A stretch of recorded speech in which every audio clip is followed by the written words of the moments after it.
Hello everyone, मेरा नाम बैद्यनाथ है और आप देख रहे हैं बैद्यनाथ की क्लास। तो दोस्तों, आज हम लोग बात करेंगे national income and related aggregates part 11A में मेजरमेंट ऑफ नेशनल इनकम, जिसमें हम लोग सीखेंगे वैल्यू एडेड मेथड। अगर आपने हमारा पिछला वीडियो नहीं देखा है तो प्लीज़ आप प्लेलिस्ट में जाके पार्ट 8, 9 और 10 ज़रूर देखें, ताकि मेजरमेंट ऑफ नेशनल इनकम को समझने में आपको आसानी हो। चूँकि हमने जो उसमें फार्मूला बताया है, conversion of gross value to net value और net value to gross value, और मार्केट प्राइस से फैक्टर कॉस्ट और फैक्टर कॉस्ट से मार्केट प्राइस में कैसे कन्वर्ट करते हैं, ठीक है। तो ये मैंने उस तीनों वीडियो में बहुत ही अच्छे से फार्मूला के द्वारा बताया है। अगर ये आपको समझ में आ जाता है तो ये जो मेथड है ये आपको आसानी से समझ में आ जाएगी। तो आइए बात करते हैं हम लोग इस national income and related aggregate में। सबसे पहले नेशनल इनकम क्या होता है, हम लोग कई बार डिस्कस कर चुके हैं कि नेशनल इनकम क्या होता है। ये प्रोडक्टिव सर्विसेज होता है जो नॉर्मल रेसिडेंस के द्वारा जो है अर्न किया जाता है, ठीक है। और ये नेशनल इनकम एस्टिमेट किया जाता है central statistical organisation of India, ठीक है। ये central statistical organisation of India के द्वारा एस्टिमेट किया जाता है। जानते हैं नेशनल इनकम को कैलकुलेट करने कितने मेथड है। तो there are 3 methods for calculating national income.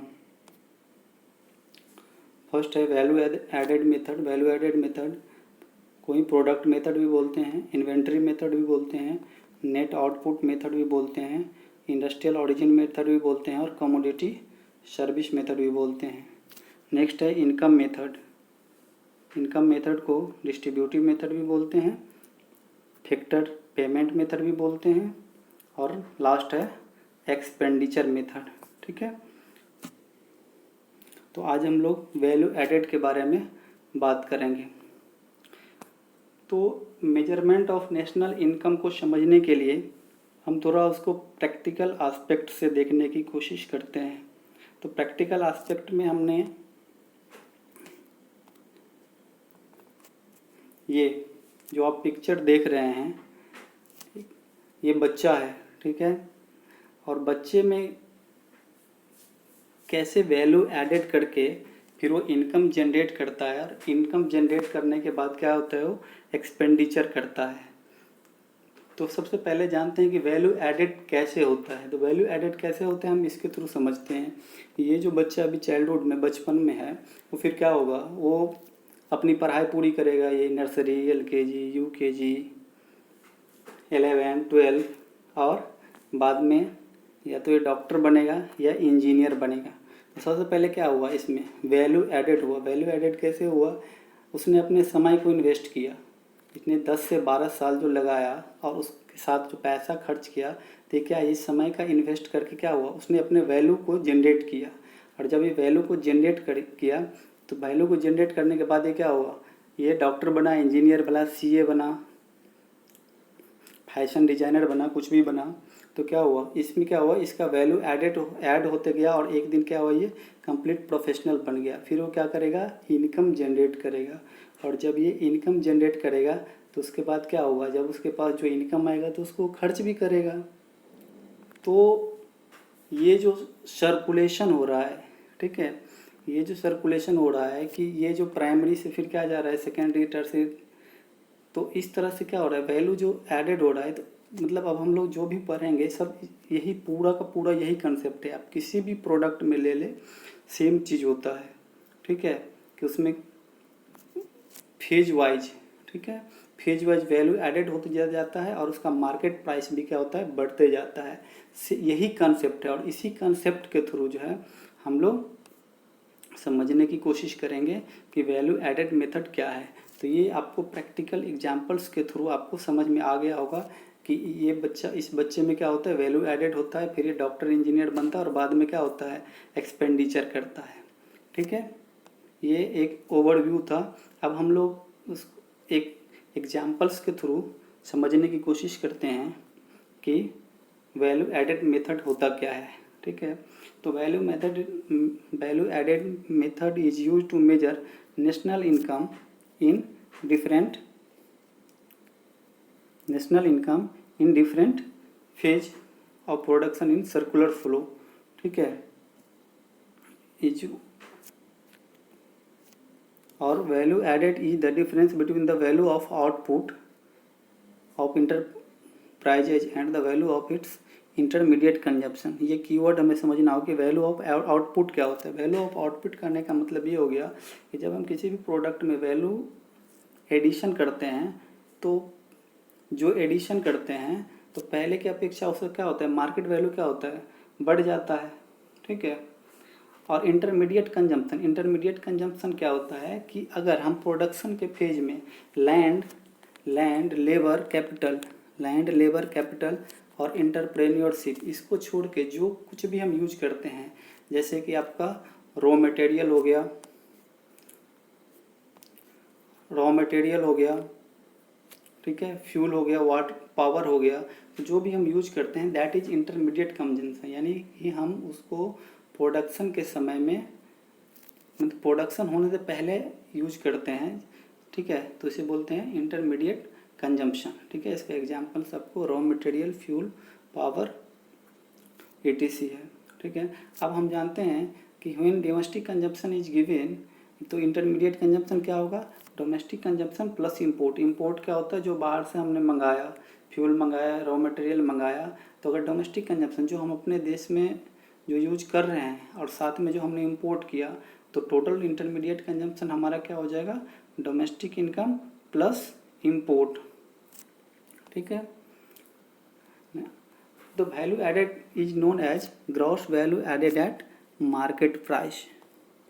ये अगर जो भी वैल्यू हम ऐड करते हैं और ऐड करने के बाद जो मार्केट में उसका वैल्यू इंक्रीज करता है, तो उसे क्या बोलते हैं, gross value added at market price. ठीक है, वैल्यू एडिशन और वैल्यू एडेड क्या होता है, तो अभी अब हम लोगों ने देखा कि क्या होता है, वैल्यू ऑफ आउटपुट और माइनस इंटरमीडिएट कंजम्पशन क्या होता है, मैं अभी आपको बता चुका हूँ कि इंटरमीडिएट कंजम्पशन क्या होता है। और वैल्यू ऑफ आउटपुट क्या होता है, तो देखिए वैल्यू ऑफ आउटपुट क्या होता है, it refers to the market value of goods and services produce by a firm during an accounting year. यानी कि गुड्स एंड सर्विसेज जो एक प्रोड्यूसर के द्वारा एक साल में प्रोड्यूस किया जाता है और उसका जो मार्केट वैल्यू होता है, तो ये क्या होता है, वैल्यू ऑफ आउटपुट। तो जितना भी वैल्यू ऑफ किसी भी प्रोडक्ट का में अगर एडिशन करने के बाद जो उसका मार्केट वैल्यू होगा, उसको अगर हम इंटरमीडिएट कंजम्पशन उसमें से माइनस कर देते हैं, तो ये हमारा क्या हो जाता है, जो हमने वैल्यू ऐड किया ये आ जाता है। ठीक है,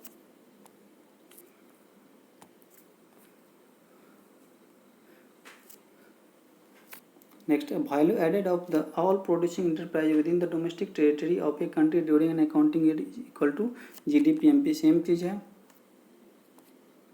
ये क्या वैल्यू एडेड क्या होगा कि जितना भी डोमेस्टिक टेरिटरी क्या होता है, मैं आपको बता चुका हूँ। डोमेस्टिक टेरिटरी क्या होता है, किसी भी कंट्री का जो एरिया होता है, जैसे मैंने आपको बताया था कि सपोज कीजिए कि इंडिया का कोई प्लेन, सपोज कीजिए एयर इंडिया या कोई भी प्लेन जो दूसरे कंट्री में किसी भी कंट्री में जाता है, तो उसका जो रास्ता होता है ये भी क्या होगा, इंडिया के डोमेस्टिक टेरिटरी में आएगा। ठीक है, अब वैल्यू ऑफ आउटपुट क्या हुआ ये हम लोग समझ लिए। अब हम लोग ये समझते हैं कि एक केस 1 समझते हैं कि if entire output of the year is sold during the year, then value output क्या होगा, पूरा का पूरा सेल होगा। सपोज करते हैं कि एक साल में जितना भी प्रोडक्ट में वैल्यू एडिशन हो गया और सारा का सारा सेल हो गया, तो ये वैल्यू ऑफ आउटपुट क्या होगा, सेल के इक्वल होगा। लेकिन ऐसा ज़रूरी नहीं है कि जो भी कमोडिटी को प्रोड्यूस किया जाता है वो सारा का सारा जो है वो सेल ही हो जाए। अगर इन केस अगर क्या होगा, अगर कुछ बच जाता है, अनसोल्ड रहता है, ठीक है, अगर कुछ अनसोल्ड रहता है, तो उस केस में वैल्यू ऑफ आउटपुट क्या होगा, sales plus change in stock. ठीक है, अब चेंज इन स्टॉक का क्या मीनिंग होता है, closing stock minus opening stock. इसको हम लोग ऐसे समझ सकते हैं, सपोज कीजिए कोई दुकानदार सुबह दुकान खोलता है और क्या होगा, तो सुबह दुकान खोल के क्या होगा, शाम में बंद करेगा, ठीक है। तो शाम में बंद करेगा यानी क्या हो गया, सुबह से लेकर शाम तक जो उसने सामान बेचा उसका जो कैलकुलेशन होगा, ठीक है, उसके स्टॉक में क्या हो गया, चेंज हो गया। यानी सुबह में जो उसने दुकान खोला था और जो ओपनिंग स्टॉक था, जो उस समय उसके पास स्टॉक था, और उसके बाद शाम में जब उसने क्लोज किया तो उसके पास जो बचा, तो क्या हो गया, यही हो गया चेंज इन स्टॉक, ठीक है। तो इस तरीके से हम बोल सकते हैं कि चेंज इन स्टॉक क्या होता है कि it is the measure as the difference between closing stock of an accounting year and opening stock in the accounting year. ये अकाउंटिंग ईयर जब हम लोग नेशनल इनकम की बात करते हैं तो हमेशा अकाउंटिंग ईयर की बात करेंगे, ठीक है। तो चेंज इन स्टॉक आपको समझ में आ गया। अगर डोमेस्टिक सेल्स अगर गिवन रहेगा तो क्या हो जाएगा, वैल्यू ऑफ आउटपुट क्या होगा, डोमेस्टिक सेल, यानी हम अपने देश के अंदर जो भी कमोडिटी प्रोड्यूस करके जो उसका मार्केट वैल्यू होता है, प्लस क्या होगा, चेंज इन स्टॉक, और प्लस एक्सपोर्ट। अगर हम लोग एक्सपोर्ट किया, एक्सपोर्ट का कॉन्सेप्ट ये है कि हम अपने कमोडिटी को फॉरेन मार्केट में जो सेल करते हैं दैट इज एक्सपोर्ट, ठीक है। तो अगर डोमेस्टिक सेल गिवन है, अगर डोमेस्टिक सेल दिया हुआ है, ठीक है, तो वैल्यू ऑफ आउटपुट क्या होगा, domestic sale plus change in stock. Change in stock क्या होता है, मैंने अभी आपको बताया कि closing stock minus opening stock, और प्लस क्या होगा, एक्सपोर्ट होगा, ठीक है। अब इतना आपको समझ में आ गया होगा, ठीक है। अब हम लोग जानेंगे कि required steps to calculate national income with the help of value added method. अब कौन कौन सा ऐसे स्टेप है जिसको फॉलो करके हम लोग नेशनल इनकम को कैलकुलेट कर सकते हैं। तो वैल्यू एडेड, ठीक है, वैल्यू एडेड पर हैं तो वैल्यू एडेड कैसे करेंगे, value of output minus intermediate consumption, अभी हम लोगों ने देखा है, ठीक है। यानी कि हम कमोडिटी का क्या करेंगे, वैल्यू ऐड करते जाएंगे और माइनस क्या करेंगे, जो भी आउटपुट आएगा उसमें से इंटरमीडिएट कंजम्पशन को हम लोग क्या करेंगे, माइनस कर देंगे। इंटरमीडिएट कंजम्पशन को हम लोग और अच्छे तरीके से आगे देखेंगे। Calculate GVA, gross value added at market price, ठीक है। और ये जो होगा किसके इक्वल होगा, GDP, gross domestic product at market price, ये मार्केट प्राइस के इक्वल होगा, ठीक है। थर्ड क्या करेंगे, अगर जैसे ही हम नेशनल इनकम निकालते हैं तो हमें ये निकालना होता है GNPFC, लेकिन हम लोग निकाल क्या रहे हैं, GDPMP। तो GDPMP से NNPFC में कन्वर्ट करने के लिए हमें क्या करना पड़ेगा, डेप्रिसिएशन माइनस करना पड़ेगा, NFIA प्लस करना पड़ेगा, और नेट इनडायरेक्ट टैक्सेस माइनस करना पड़ेगा। और ये जो हमने पिछला 3 वीडियो बनाया है इसमें बहुत ही अच्छे से इसमें बताया है कि हम लोग कैसे कन्वर्जन करते हैं, ठीक है। कन्वर्जन कैसे करते हैं ये हमने बहुत अच्छे से बताया है। तो अगर आप ये वीडियो देखेंगे तो आपको ये ईजिली समझ में आ जाएगा, वैसे मैं अभी आपको ये बताऊंगा, ठीक है। तो इस एक्सप्लेनेशन को हम लोग एक फ्लो चार्ट की मदद से समझने की कोशिश करते हैं, ठीक है। ये वैल्यू एडेड मेथड है। वैल्यू एडेड मेथड में हम लोग क्या करते हैं, सबसे पहले क्या करते हैं, आउटपुट, जो भी वैल्यू ऐड करने के बाद जो उसका आउटपुट होता है, यानी मार्केट में हम लोग सेल करते हैं, ठीक है। सेल करने के बाद जो हमें मार्केट प्राइस मिलता है उसमें से हम लोग क्या करते हैं, इंटरमीडिएट कंजम्पशन को क्या करते हैं, माइनस कर देते हैं। जब ये कर देते हैं तो हमें क्या होता है, GDPMP यानी gross domestic product at market price मिल जाता है। अब उस मार्केट प्राइस से हम क्या करते हैं, डेप्रिसिएशन को माइनस कर देते हैं, तो क्या हो जाता है, NDPMP मिलता है। मैंने आपको क्या बताया था पहले ही कि ग्रॉस वैल्यू में से अगर हम डेप्रिसिएशन को माइनस कर देंगे तो क्या हो जाएगा, नेट वैल्यू हो जाएगा, और नेट वैल्यू में अगर हम डेप्रिसिएशन को ऐड कर देंगे तो ग्रॉस वैल्यू हो जाएगा। तो आप यहाँ देख रहे हैं, यहाँ भी क्या है, MP है, यहाँ भी MP है, यहाँ क्या है, GDP है, यहाँ क्या है, NDP है। तो यहाँ से क्या हुआ, G से क्या हो गया, N में चेंज हो गया। तो ग्रॉस से अगर नेट में आएगा तो क्या होगा, माइनस हमने क्या किया, डिप्रिसिएशन कर दिया, ठीक है। ये समझ में आ गया होगा। नेक्स्ट, अब देखिए, जब हमें NDPMP आ गया तो फिर क्या करेंगे हम, NDPMP अब माइनस NIT। अब यहाँ पे हमने क्या किया, देखिए यहाँ पे NDP सेम है, NDP सेम है, इसमें कोई चेंज नहीं है। मार्केट प्राइस से अगर हम फैक्टर कॉस्ट में चेंज करेंगे तो फिर क्या करना पड़ेगा, हमें नेट इनडायरेक्ट टैक्स को क्या करना पड़ेगा, माइनस करना पड़ेगा। हमने ये फार्मूला भी आपको पहले बताया हुआ है कि मार्केट प्राइस से हम फैक्टर कॉस्ट में जो में चेंज करेंगे तो क्या करेंगे, माइनस कर देंगे NIT नेट इनडायरेक्ट टैक्सेस, और फैक्टर कॉस्ट से अगर हम मार्केट प्राइस में जाएंगे तो फिर क्या करेंगे, हम NIT को फैक्टर कॉस्ट में प्लस कर देंगे। तो ये भी आपको समझ में आ गया। NDP सेम है। यहाँ पे हमने क्या किया, MP को क्या किया, FC में कन्वर्ट कर दिया, और इसके लिए हमने क्या किया, नेट इनडायरेक्ट टैक्स को माइनस कर दिया। अब हमें क्या मिल गया, NDP FC। अब हमें क्या लाना है यहाँ पे, अब देखिए NDP FC और यहाँ पे NNP FC, हमें क्या लाना है, NNP FC लाना है। उसके लिए हम क्या करेंगे, देखिए यहाँ पे FC सेम है, FC सेम है, यहाँ पे NDP है, और यहाँ पे क्या हमें लाना है, NNP लाना है। ठीक है, तो हमें डोमेस्टिक से नेट में लाने के लिए, ठीक है, इसमें क्या करना पड़ेगा, net foreign income from abroad, यानी net foreign income from abroad का क्या मतलब हुआ कि ये तो हमारे डोमेस्टिक का हो गया, जो हमारे कंट्री के अंदर जो लोग प्रोडक्टिव सर्विस करते हैं और उसका जो मार्केट वैल्यू होता है। ठीक है, उसके बाद जो हमारे यहाँ का लोग जो बाहर रहते हैं, जो विदेशों में रहते हैं, वो जो फॉरेन एक्सचेंज अर्न करते हैं और अपने कंट्री को भेजता है, that is known as NFIA, net foreign income from abroad. अगर हम उसको प्लस कर देते हैं, ठीक है, तो ये हमारा क्या हो जाएगा, net national product at factor price. और ये जब हमें मिल जाता है, ठीक है, ये जब हमें मिल जाता है तो ये क्या हो गया, यही हमारा क्या हो गया, नेशनल इनकम हो गया। उसको और हम बेहतर तरीके से उसको ऐसे समझ सकते हैं, एक एग्जांपल्स के थ्रू ऐसे हम लोग समझेंगे कि सपोज कीजिए, ये देखिए आप, एक व्हीट का एग्जांपल हमने लिया है कि व्हीट क्या है, एक किसान एक प्रोड्यूस करता है, सपोज एक किसान जो है व्हीट को प्रोड्यूस करता है, तो व्हीट को प्रोड्यूस करने के बाद जो है वो उसको क्या करता है, और 600 रुपये में बेचता है, 600 में बेचता है, और इसका इंटरमीडिएट कंजम्पशन कितना है, 200 है।